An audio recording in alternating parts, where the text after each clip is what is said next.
NCIB times ಮೀಡಿಯಾಗೆ ಸ್ವಾಗತ. ಸ್ಫೋಟಕ ತಿರುವು ಪಡೆದುಕೊಂಡ ಬುರುಡೆ ರಹಸ್ಯ. ಧರ್ಮಸ್ಥಳದಲ್ಲಿ ನೂರಾರು ಶವಗಳನ್ನು ಹೂತಿಟ್ಟ ಆರೋಪದಡಿ ಮಾಸ್ಕ್ ಮ್ಯಾನ್ ಎಂದು ಕರೆಯಲ್ಪಟ್ಟ ಸಿಎನ್ ಚಿನ್ನಯ್ಯನನ್ನು ವಿಶೇಷ ತನಿಖಾ ದಳ ಬಂಧಿಸಿದೆ. ನಿನ್ನೆ ಇಡೀ ದಿನ ವಿಚಾರಣೆ ನಡೆಸಿದ ಎಸ್ಐಟಿ ಅಧಿಕಾರಿಗಳು ಇಂದು ಬಂಧಿಸಿದ್ದಾರೆ. ಆದರೆ ಇಷ್ಟು ದಿನ ಮಾಸ್ಕ್ ಮ್ಯಾನ್ ಹೇಳಿದ್ದಾಗೆಲ್ಲ ತನಿಖೆ ನಡೆಸಿದ ಎಸ್ಐಟಿ ತಂಡ ದಿಢೀರ್ ಬಂಧನ ಮಾಡಿದ್ದೇಕೆ, ಅರೆಸ್ಟ್ ಮಾಡಲು ಕಾರಣವೇನು ಎಂಬ ಗೊಂದಲಕ್ಕೆ ತೆರೆ ಬಿದ್ದಿದೆ. ಇನ್ನು ಎಸ್ಐಟಿ ಅಧಿಕಾರಿಗಳು ನಡೆಸಿದ ವಿಚಾರಣೆಯಲ್ಲಿ ಮಾಸ್ಕ್ ಮ್ಯಾನ್ ಬಣ್ಣ ಬಯಲಾಗಿದೆ. ನಿನ್ನೆ ಇಡೀ ದಿನ ರಾತ್ರಿ ಪೂರ್ತಿ ಪ್ರಣಬ್ ಮೊಹತ್ತಿ ನೇತೃತ್ವದಲ್ಲಿ ವಿಚಾರಣೆ ನಡೆಸಿದ್ದು, ಈ ವೇಳೆ ದೂರುದಾರನ ಕರಾಳ ಬಣ್ಣ ಬಯಲಾಗಿದೆ. ಇದೀಗ ಎಸ್ಐಟಿ ಅಧಿಕಾರಿಗಳು ಮಾಸ್ಕ್ ಮ್ಯಾನ್ ಅನ್ನು ಅರೆಸ್ಟ್ ಮಾಡಿದ್ದಾರೆ. ಇನ್ನು ಮಾಸ್ಕ್ ಮ್ಯಾನ್ ಚಿನ್ನಯ್ಯನ ಬಂಧನಕ್ಕೆ ಪ್ರಮುಖ ಕಾರಣವಾದದ್ದು ಏನಂದ್ರೆ, ಆತನು ಧರ್ಮಸ್ಥಳ ಪೊಲೀಸ್ ಠಾಣೆಗೆ ದೂರು ಸಲ್ಲಿಸುವ ವೇಳೆ ಸಲ್ಲಿಸಿದ ಮಾನವ ಬುರುಡೆ. ಈ ಬುರುಡೆಯನ್ನ ಕೊಲೆ ಪ್ರಕರಣಕ್ಕೆ ಸಂಬಂಧಿಸಿದ್ದು ಎಂದು ಆರೋಪಿಸಿದ್ದ ಚಿನ್ನಯ್ಯ, ತನಿಖೆಯಲ್ಲಿ ಇದನ್ನ ಓರ್ವ ವ್ಯಕ್ತಿಯಿಂದ ಪಡೆದಿದ್ದೇನೆ ಎಂದು ಹೇಳಿಕೊಂಡಿದ್ದ. ಆದರೆ ಕ್ರೈಮ್ ಸ್ಥಳದಿಂದ ಸಾಕ್ಷ್ಯವನ್ನ ಸಂಗ್ರಹಿಸಿ ತೆಗೆದುಕೊಂಡು ಹೋಗುವುದು ಕಾನೂನು ಬಾಹಿರವಾದ ಕೃತ್ಯವಾಗಿದ್ದರಿಂದ ಎಸ್ಐಟಿ ಚಿನ್ನಯ್ಯನನ್ನು ವಶಕ್ಕೆ ಪಡೆದಿದೆ. ಬುರುಡೆಯಿಂದಲೇ ಮಾಸ್ಕ್ ಮ್ಯಾನ್ ಲಾಕ್. ಜುಲೈ 2025ರಲ್ಲಿ ಚಿನ್ನಯ್ಯ ಧರ್ಮಸ್ಥಳದಲ್ಲಿ 1995ರಿಂದ 2014ರವರೆಗೆ ಸ್ವಚ್ಛತಾ ಕಾರ್ಮಿಕನಾಗಿ ಕೆಲಸ ಮಾಡಿದ್ದ ವೇಳೆ ಲೈಂಗಿಕ ದೌರ್ಜನ್ಯಕ್ಕೊಳಗಾಗಿ ಕೊಲೆಯಾದ ಮಹಿಳೆಯರು ಮತ್ತು ಮಕ್ಕಳ ಶವಗಳನ್ನು ತಾನೇ ಹೂತಿಟ್ಟಿದ್ದೇನೆ ಎಂದು ದೂರು ಸಲ್ಲಿಸಿದ.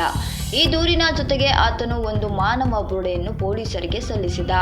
ತನಿಖೆ ವೇಳೆ ಚಿನ್ನಯ್ಯ ಈ ಬುರುಡೆಯನ್ನು ಓರ್ವ ವ್ಯಕ್ತಿಯಿಂದ ಪಡೆದಿದ್ದೇನೆ ಎಂದು ಒಪ್ಪಿಕೊಂಡಿದ್ದಾನೆ. ಅಲ್ಲದೆ ಕ್ರೈಮ್ ಸ್ಥಳದಿಂದ ಸಾಕ್ಷ್ಯವನ್ನ ತೆಗೆದುಕೊಂಡು ಹೋಗುವುದು ಕಾನೂನು ಬಾಹಿರವಾದ ಕೃತ್ಯವಾಗಿದ್ದು, ಇದು ಆತನ ಬಂಧನಕ್ಕೆ ಕಾರಣವಾಯಿತು. ಎಸ್ಐಟಿನ ತನಿಖೆಯಲ್ಲಿ ಚಿನ್ನಯ್ಯನ ಆರೋಪಗಳು ದುರುದ್ದೇಶಪೂರಿತವಾದವು ಎಂದು ಕಂಡುಬಂದಿದ್ದು, ಆತನಿಗೆ ಒದಗಿಸಲಾಗಿದ್ದ ಸಾಕ್ಷಿ ಸಂರಕ್ಷಣಾ ಕಾಯ್ದೆಯ ರಕ್ಷಣೆಯನ್ನ ರದ್ದುಗೊಳಿಸಲಾಗಿದೆ. ಇನ್ನು ಎಸ್ಐಟಿ ಮುಖ್ಯಸ್ಥ ಡಿಐಜಿ ಪ್ರಣಬ್ ಮೊಹತ್ತಿ ನೇತೃತ್ವದಲ್ಲಿ ಶುಕ್ರವಾರ ಬೆಳಗ್ಗೆ 10:30ರಿಂದ ರಾತ್ರಿಯವರೆಗೆ ಚಿನ್ನಯ್ಯನನ್ನು ತೀವ್ರ ವಿಚಾರಣೆಗೊಳಪಡಿಸಲಾಯಿತು. ಈ ವಿಚಾರಣೆಯಲ್ಲಿ ಆತನ ಹೇಳಿಕೆಯಲ್ಲಿ ಹಲವು ವ್ಯತ್ಯಾಸಗಳು ಕಂಡುಬಂದಿವೆ.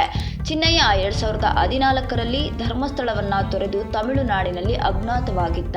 2023ರಲ್ಲಿ ಕೆಲವರು ತನ್ನನ್ನು ಸಂಪರ್ಕಿಸಿ ಶವದೊಂದಿಗೆ ಶರಣಾಗುವಂತೆ ಸೂಚಿಸಿದರು ಎಂದು ತಪ್ಪೊಪ್ಪಿಕೊಂಡಿದ್ದಾನೆ.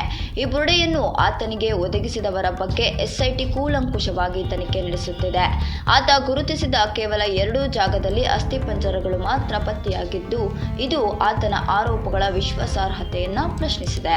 ಹಾಗಿದ್ರೆ ಕಾನೂನು ಕ್ರಮ ಏನು ಅನ್ನೋದಾದ್ರೆ, ಚಿನ್ನಯ್ಯನನ್ನ ಬಿಎನ್ಎಸ್ ಕಾಯ್ದೆಯ ಕಲಂ 353(1)(b) ಮತ್ತು 353(2) ಅಡಿಯಲ್ಲಿ ಬಂಧಿಸಲಾಗಿದ್ದು, ಸಾರ್ವಜನಿಕ ಶಾಂತಿಗೆ ಭಂಗ ತರುವ ಉದ್ದೇಶದಿಂದ ಸುಳ್ಳು ಮಾಹಿತಿ ಹರಡಿದ ಆರೋಪವಿದೆ.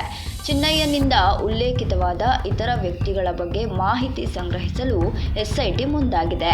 ಇದರಿಂದ ಈ ಪ್ರಕರಣದಲ್ಲಿ ಇನ್ನಷ್ಟು ಜನರಿಗೆ ಕಾನೂನು ಸಂಕಷ್ಟ ಎದುರಾಗಬಹುದು.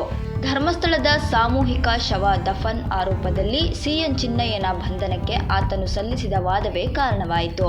ಇನ್ನು ಎಸ್ಐಟಿ ತನಿಖೆಯಿಂದ ಈ ಆರೋಪಗಳ ದುರುದ್ದೇಶ ಪೂರಿತ ಸ್ವರೂಪವು ಬಯಲಾಗಿದ್ದು, ಮುಂದಿನ ವಿಚಾರಣೆಯಿಂದ ಪ್ರಕರಣದ ಸತ್ಯಾಸತ್ಯತೆಯು ಸ್ಪಷ್ಟವಾಗಲಿದೆ. ಈ ವಿಚಾರಕ್ಕೆ ಸಂಬಂಧಪಟ್ಟಂತೆ ನಿಮ್ಮ ಅನಿಸಿಕೆಯನ್ನು ಕಮೆಂಟ್ನಲ್ಲಿ ತಿಳಿಸಿ. ತಪ್ಪದೇ ನಮ್ಮ ಚಾನೆಲ್ ಅನ್ನು ಸಬ್ಸ್ಕ್ರೈಬ್ ಮಾಡಿ.